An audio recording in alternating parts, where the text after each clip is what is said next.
In December 1998, in Broward County, Florida, a boater discovered a woman's body in a grassy area near a boat ramp off US 27. The female had been sexually assaulted and strangled to death. Unfortunately, no identification was found with her, and she would remain unidentified for the next 25 years. In 2023, her DNA was used with genetic genealogy research to track down 3 sisters. One of them had been missing since August 1998, 3 months before the female's body was found. That sister's name was 41-year-old Eileen Truppner, a mother of 2 who had left her native Puerto Rico and moved to South Florida to take English classes. Eileen was described by her sister as a kind person with a good heart that would never hurt anyone. Sadly, Eileen began to battle severe depression after the birth of her second child and eventually lost custody of both children. Now that they had the victim's name, they got to work tracking down her killer, once again turning to DNA. They were able to link the killer's DNA to Lucius Boyd, who is currently on death row for the murder of Danya DaCosta, a 21-year-old nursing student who was murdered approximately 2 weeks before Eileen. Danya was on her way home to Deerfield Beach after attending church when her car ran out of gas on Interstate 95. After walking to a gas station and filling up her container, she crossed paths with Boyd, who offered her a ride. After that, she was never seen alive again. When her body was found 2 days later, just like Eileen, she had been sexually assaulted and murdered. Boyd was the son of a funeral home director at James C. Boyd Funeral and was no stranger to the law. In 1993, he was charged with stabbing his ex-girlfriend's brother to death, but was acquitted after claiming self-defense. Then, in 1998, Boyd was charged with sexual battery for allegedly holding a knife to a prostitute's throat and forcing her to perform a sex act in his truck. He was found not guilty of the crime. On November 29, 2023, Boyd was indicted for the murder and sexual battery of Eileen. Boyd is believed to be a serial killer, and it's possible more murder victims will be linked to him in the future.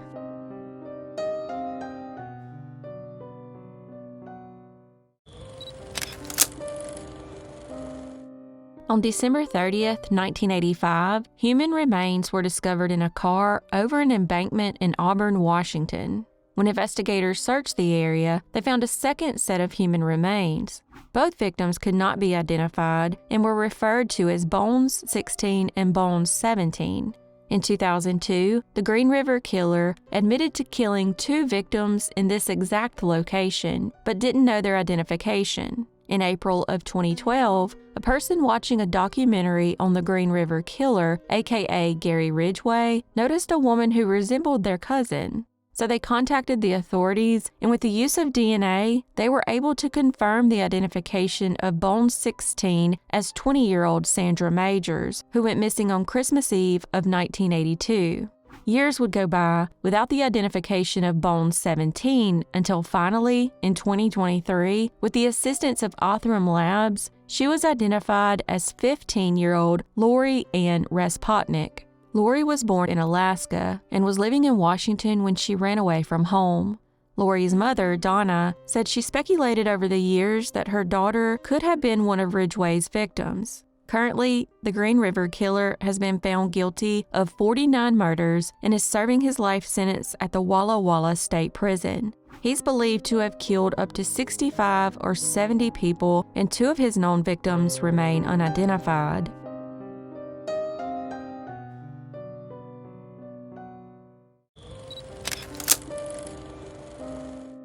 Monica Ann Anderson was born to parents Bill and V. Arroyo on June 13, 1983, in Sacramento, California. In 2010, 26-year-old Monica was described as a loving person with a caring heart. At the time, she lived with 20-year-old Lan On Lee and worked at an O'Reilly Auto Parts store where she had recently been promoted to manager.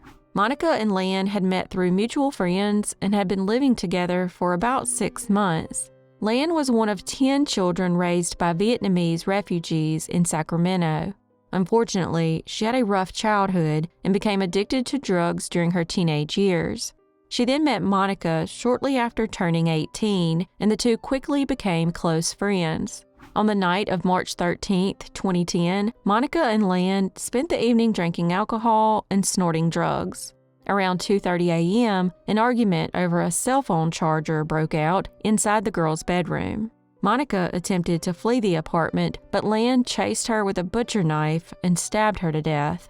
Monica was sadly found with as many as 91 stab wounds. Lan then tried to turn the knife on herself, but a friend was able to intervene until the police arrived. Lan was taken into custody and admitted to the murder during a police interrogation. She was then charged with first-degree murder. Come to find out, this wasn't the first fight between the girls. Allegedly, months before Monica's murder, she told her parents that Lan had blindly attacked her, leaving her with multiple bruises and a black eye. In the end, Lan was found guilty of first-degree murder and sentenced to 25 years to life in prison.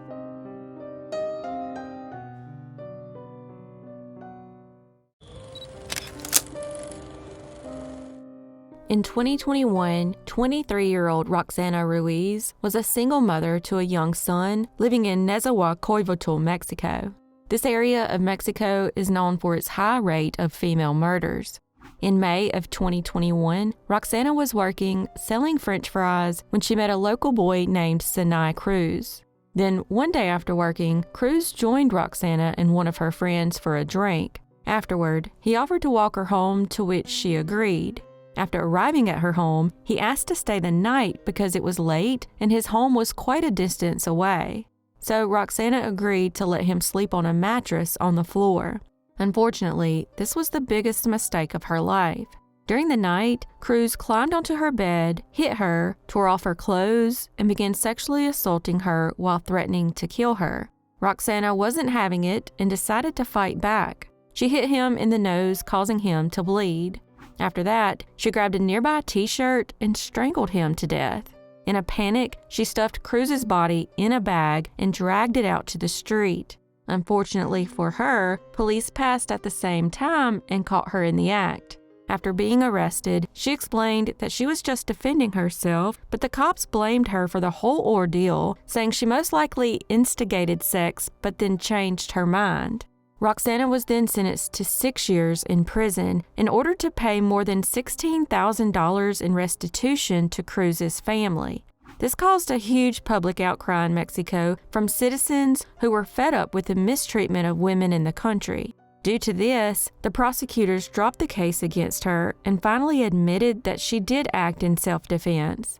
Based on government data, nearly half of Mexican women have experienced sexual violence in their lifetime. The judge on the case, Monica Osorio, had the nerve to tell Roxana that she would have been better off hitting her attacker instead of choking him with a shirt.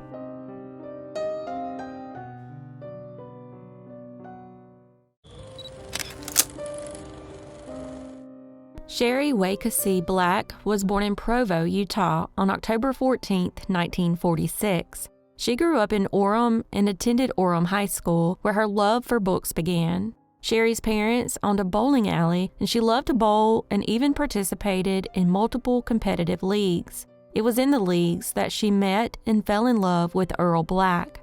Sherry and Earl would marry and have 2 children together, Jason and Heidi. Sadly, 18-year-old Jason died in 1989 from an accidental gunshot. In 2010, 64-year-old Sherry and Earl were living in Salt Lake City, Utah, where she ran a small bookstore named B&W Collector Books and Billiard Supply on her property. Sherry was described as quiet, unassuming, kind, and friendly. She knew books, and she was successful at what she did. After Jason passed, she became more interested in collecting rare books. On November 30th, 2010, Earl came home from a meeting mid-morning and made a horrific discovery. He found Sherry sexually assaulted, beaten, and stabbed to death. The murder weapon was a pair of scissors found near her body. Investigators also found a bloody ladder, a broken antique orange knee-high bottle, and a men's Armani Exchange belt. None of those items belonged to the Black family. However, the most promising evidence was the blood, a partial fingerprint on a bookshelf, and a palm print by the exit doorknob. The forensic experts were able to retrieve DNA from 3 sources of evidence that pointed to an unknown male. Initially, her loved ones believed that her valuables, such as rare books, were the motive for murder. Besides the rare books, the shop also carried LDS-themed books, pool tables, custom knives, and other items. However, there were no signs of forced entry, and nothing was reported stolen, despite money being present in the cash register and rare books worth several $1,000s scattered inside.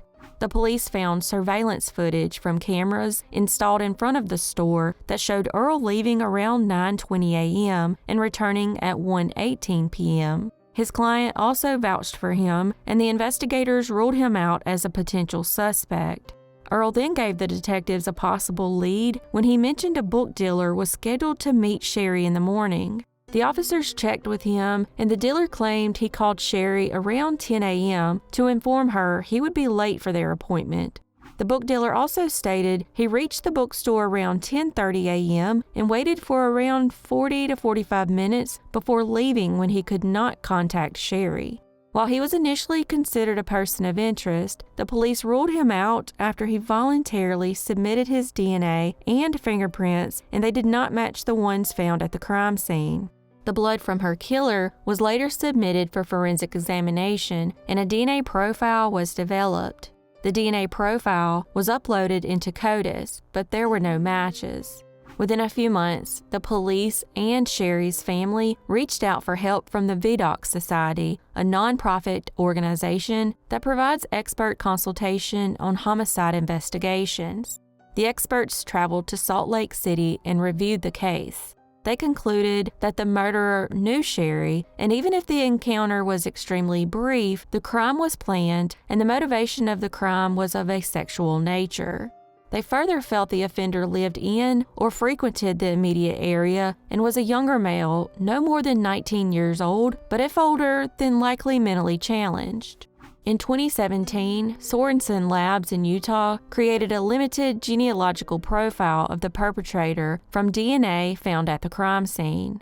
Later, one of the detectives attended a cold case conference in Washington, D.C. and learned about Parabon Nanolabs and their work with phenotyping DNA. The police department then hired Parabon to process the DNA from Sherry's crime scene, resulting in the creation of several age progression images of the perpetrator. In October 2018, the process of genetic genealogy began, and it would take 2 years to identify the person who murdered Sherry. In 2019, the lead detective began traveling to numerous states, meeting with members of the killer's family tree. This helped the genealogist narrow down and eliminate possible suspects. In the fall of 2020, the genealogist noticed that someone had uploaded a DNA profile into GEDmatch that looked much closer to the murderer than they had seen before. So the detective headed to Sacramento, California, and met with a woman who would end up being the missing link in the investigation. Thankfully, she willingly allowed the detectives to take a DNA swab from her. Also in the home that day was her adult son. The investigator asked him if he might have a child from his past that he was aware of. He said that many years ago, a woman had indicated that he might be the father of her child but didn't pursue things further. Just like his mother, he also agreed to a DNA swab. When the DNA results came back, it confirmed that the man from Sacramento was the biological father of the person who took Sherry's life. That man was Adam DeBarro of Orem, Utah, who would have been 19 years old at the time of the murder. After watching him and collecting his DNA, they were able to confirm their suspicions.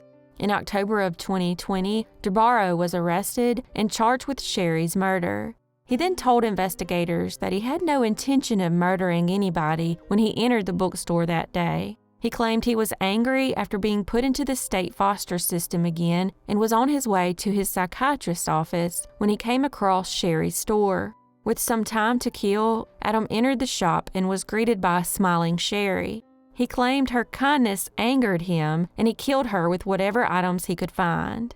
After the murder, he said he ran to his psychiatrist's office before anybody could catch him.